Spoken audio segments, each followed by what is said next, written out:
saya Putri Febriana Amalia. Ya. Kami dari SMK Negeri 1 Nangataya ingin meminta izin kepada Bapak untuk mewawancarai Desa Semayuk Baru. Oke. Jadi sebelumnya kedatangan saya di sini dengan teman-teman saya.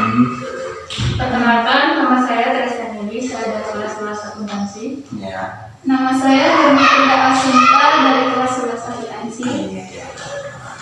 Jadi di sini kami ingin mewawancarai Bapak tentang segala sesuatu yang berhubungan dengan Desa Semayuk. Iya. Ada beberapa pertanyaan yang mungkin bisa Bapak jawab. Pertanyaan pertamanya, bagaimana caranya agar kegiatan pelaksanaan pelayanan kepada masyarakat dapat berjalan dengan lancar setiap harinya? Iya. Ini ya, jadi terkait kita melakukan masyarakat.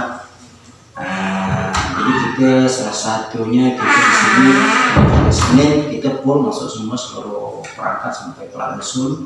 Cuman untuk hari-hari selanjutnya supaya tidak terjadi kekosongan di dalam kantor, dalam arti supaya masyarakat kapanpun datang kantor kita siap. Atau di sini kita bikinkan jadwal. Salah satunya jadwal, jadi hari apa nanti kita jadwalkan perangkat-perangkat itu supaya hadir di kantor kita. Jadi insya Allah dengan jadwal seperti itu paling tidak kan arti kantor kita tidak kosong. Artinya pelayanan kita terhadap masyarakat pun artinya kapan masyarakat datang kita bisa melayani dengan baik. Nah itu terkait masalah pelayanan. Gitu. Terima kasih. Terus yang kedua Pak, berapa APBDS dari pemerintah pusat untuk tahun 2022? 2022 ini kita mengalami penurunan dari sebelumnya. Untuk di tahun 2021 kalau tidak salah kita berkisaran 1,4 sekian. Untuk di tahun ini kita mengalami penurunan mungkin hampir 200 lebih hingga menjadi 1,2 sekian. Nah, penurunan ini karena terkait kita ada persoalan masalah musibah kita, mungkin kita tahu semua masalah COVID ini menyebabkan kita terjadinya penurunan dana. Nah, mungkin boleh hampir dibilang hampir semua desa mengalami penurunan yang sama. Nah, jadi untuk di tahun saat ini, di tahun 2022 ini hanya 1,2 sekian. Nah, cuman perlu kami jelaskan dana 1,2 sekian ini jika dia terbagi beberapa item. Yang pertama kita sebut dengan DD. DD itu dana desa. Nah, mungkin kisarannya hanya sekitar 500-600-an. Untuk saat ini mungkin sekitar 4. Kemudian ada juga yang ADD. ADD ini, disitulah termasuk lagi kami kepala desa, perangkat desa, orang-orang yang lain, RT, RW, Limas, tokoh-tokoh masyarakat semua itu di situ. Nah, jadi 1, sekian itu ada beberapa item lagi. Kemudian cara pos penggunaan juga kita ada beberapa juga ini. Jadi dari pemerintah itu kita sudah dipatok sekian persen untuk pendidikan, sekian persen untuk kesehatan, macam-macam itu. Nah, itu jadi total keseluruhan. Nah, jadi dana desa itu ada beberapa, ADD, DD, kemudian ada BHP dan BHRD. BHP BHRD ini kita bagi hasil pajak. Cuma dananya tidak seberapa lah, cuma satu kesatuan lah. Jadi totalnya yaitu 1,2 sekian itu tadi jumlah dananya. Terus Pak, kalau misalnya ada penurunan dana pada anggaran di tahun ini, tidak seperti tahun lalu, apakah itu menghambat perkembangan desa? Dibilang menghambatnya sebenarnya enggak juga. Cuman begini, jadi efeknya memang ada karena sebelumnya kita sudah membuat APBDes termasuk RAP segala macam. Nah, jadi akibat terjadinya penurunan dana ini, otomatis yang tadi kita membangun salah satu ini, karena ini dana kita tidak mencukupi, mau tidak mau bangunan yang sudah kita lakukan itu kita buang, kita pangkas. Nah, misal kita mau bangun jalan, prediksi kita membangun jalan untuk tahun ini kita titiknya A, B, C, D, umpamanya sekian kilometer. Nah, ternyata setelah keluar dana pagu indikatif dari pemerintah pusat, nah ternyata kita mengalami penurunan. Nah, mau tidak mau dengan sangat menyesal, mau tidak mau artinya kita harus memangkas pembangunan yang udah kita lakukan tadi. Nah itu salah satu desain. Ini bukan maunya dari kita, cuma memang ini turun dari sana. Nah itu aja. Baik, pertanyaan yang ketiga, apakah ada APBDS di luar dari pemerintah pusat? APBDes dari ini seperti apa maksudnya? APBDes dari pemerintah pusat ini mungkin bisa seperti Pendapatan lain? Ya, pendapatan lain. Nah, Di luar dari pemerintah pusat. untuk pendapatan lain di luar pusat, dana yang ada ini termasuk dari aspirasi. Nah, kita ada juga dari anggaran kita yang dari pusat, cuman dana ini kan ini pos beda, cuman dari pusat juga. Nah, dari pusat juga ini. Nah, alhamdulillah di tahun ini kita mendapatkan dana sekitar juga dari aspirasi, APBN juga sebenarnya dan dana pemerintah juga. Kita untuk membangun pagar desa kita di depan itu tadi.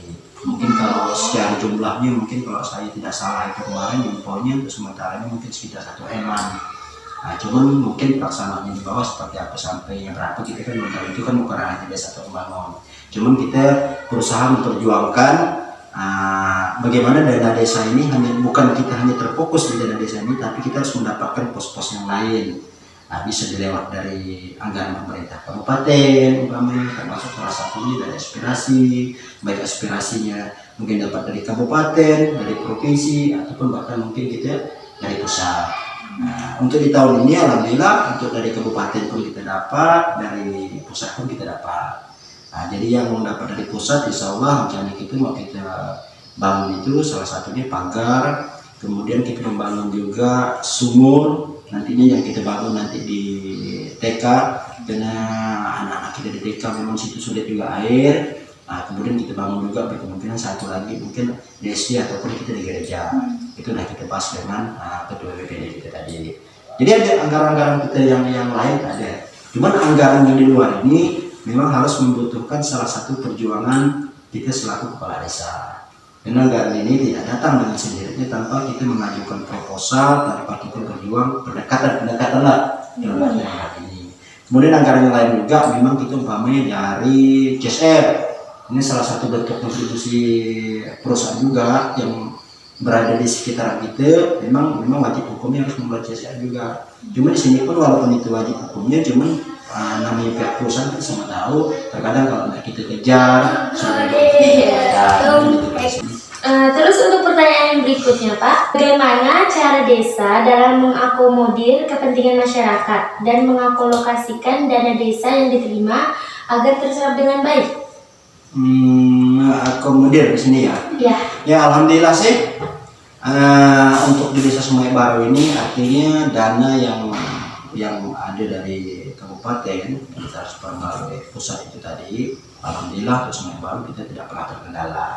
Artinya memang kita bijakan kita mengikuti sesuai dengan aturan, tahapan-tahapannya kita lalui, lalu kita pengajuan, memang sudah dijadwalkan tanggal sekian bulan sekian, memang kita utamanya jadwalnya musyawarah kecamatan, musyawarah desa dulu, kecamatan, setelah itu penganggaran, pengajuan, nanti semua itu kita lewati dulu. Alhamdulillah. Jadi untuk selanjutnya untuk pelaksanaan supaya dana ini masuk yang di desa ini umpamanya tidak terjadi boleh dibilang terjadi keterlambatan dalam hal kita membangun, otomatis sini kita ada aturan. Jadi nama kita kepala desa itu kita punya tim juga. Nah, jadi tim inilah nanti yang melaksanakan apapun pembangunan di lapangan. Nah, yang jelas diakomodir juga oleh kami awasi selaku kepala desa juga. Jadi arti di sini kepala desa menekan kawan lah yang melaksanakan untuk pembangunan kita di lapangan. Nah, gitu dia. Untuk pertanyaan terakhir Pak, Iya. bagaimana teknis pelaporan keuangan yang ada di desa agar tidak terjadi hal-hal yang merugikan desa dan masyarakat pada umumnya? Iya, teknis pelaporan begini. Jadi setelah kita melaksanakan pembangunan, otomatis kita membangun ini kan berdasarkan sesuai dengan apa yang tertuang dalam APBS kita, apa yang ada dalam RAP kita. Setelah terlaksana pembangunan, jadi dalam jangka sekian bulan umpamanya, otomatis di sini dari TPK, tim TPK ini melaporkan kepada kepala desa. Pak, pelaksanaan pembangunan kita ABCD ini sudah selesai, nanti kita tinggal sama-sama ke lapangan. Setelah selesai barang ini, kemudian kita tindak lanjut, tim juga turun dari kecamatan untuk meninjau pembangunan kita yang ada di lapangan. Itu salah satu teknisnya. Kemudian untuk langkah berikut lagi, kami juga bersama bendahara yang jelasnya perangkat desa, arti melaporkan juga di pihak kabupaten. Kenapa proyek yang kita laksanakan di lapangan ini kita tetap diaudit oleh inspektor kabupaten. Jadi kita pelaporan juga ke kecamatan kecamatan, ke bupati, dinas-dinas terkait dalam hal ini yang mengawasi masalah pengelolaan dana desa ini. Jadi dan pelakon seperti itu. Jadi gini, selanjutnya salah satu transparansi itu juga jadi dalam tahap pembangunan.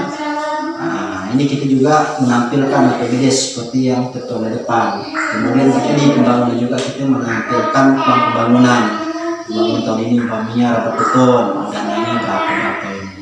Ini salah satu bentuk transparansi kita terhadap masyarakat, salah satu tanggung jawab kita terhadap masyarakat. Nah itu, jadi kita menampilkan yang bisa dibaca masyarakat lah dalam hal ini kan, tapi kita tidak menutup itu. Kemudian setiap tahun tetap kita mengadakan rapat bersama BPD, juga kita melibatkan semua unsur masyarakat, tokoh-tokoh, pemuka-pemuka, nanti kita tetap pelaporan masyarakat apakah pembangunan ini sudah terlaksana atau belum. Ini kita sampaikan.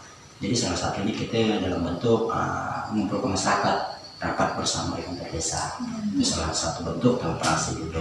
Jadi intinya alhamdulillah yang terjadi beberapa tahun ini, alhamdulillah ini pada tahun terakhir semua pembangunan alhamdulillah kita tidak pernah telat lah. Tidak pernah telat. Kemudian untuk di tahun ini memang kita ada penambahan juga, makanya kita pembangunan banyak yang berkurang. Jadi di sini salah satu aturan dari pemerintah memang untuk penambahan masalah sosial. Seperti kita tahu BLT. BLT ini yang tadinya hanya tahun yang lalu kita hanya berkisaran 40 lebih. Di tahun ini karena posnya ditambah dan wajib hukum yang harus mengikuti itu, kalau tidak salah itu ada sekitar 40-30% itu. Artinya dari 40 kita menambah lagi menjadi kurang lebih 84 orang. Yang besar itu dananya lari ke sini semua, masalah bantuan sosial. Karena terkait masalah COVID lah. Mungkin itu. Terus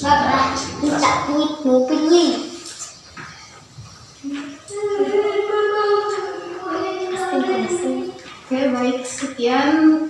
Oke, siap. Iya, siap. Terus aja, Pak. Oke, siap. Sore. Oke, selamat sore. Lancar ya.